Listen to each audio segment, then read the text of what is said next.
एक छोटे से गांव में रामचंद्र रहते थे। वे एक नेक दिल और सरल व्यक्ति थे। रामचंद्र ने 3 शादियां की थी। उनकी पहली वाइफ थी सीता, दूसरी राधा और तीसरी गीता। तीनों वाइफ्स बहुत ही नेक दिल और गुणवान थी। रामचंद्र, हम सब मिलकर एक खुशहाल लाइफ जीते हैं। हम एक दूसरे का बहुत आदर करते हैं और हमेशा एक दूसरे का साथ देते हैं। गांव वाले भी उनका बहुत आदर करते थे। सीता बहुत दयालु थी। वे हमेशा गरीबों और जरूरतमंदों की हेल्प करती थीं। सीता किसी को भूखा नहीं सोना पड़ता था क्योंकि मैं सबके लिए फूड का इंतजाम करती हूँ। मैं बीमारों की देखभाल करती हूँ और बच्चों को अच्छी बातें सिखाती हूँ। सीता की वजह से गांव में हमेशा प्यार और भाईचारा बना रहता था। राधा बहुत ज्ञानी थी। वे गांव के बच्चों को पढ़ाती थी। राधा, मेरा मानना है कि एजुकेशन से ही समाज का विकास पॉसिबल है।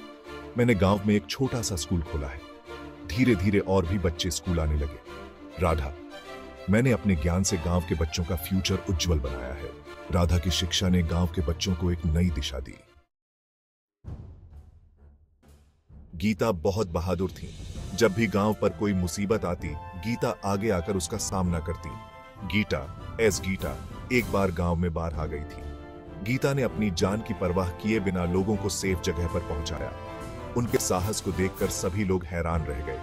गीता ने प्रूव कर दिया कि औरतें किसी से कम नहीं होती हैं।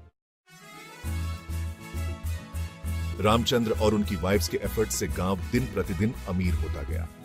रामचंद्र, सीता। गांव में खुशहाली और प्यार का माहौल था। राधा, लोगों में एकता थी।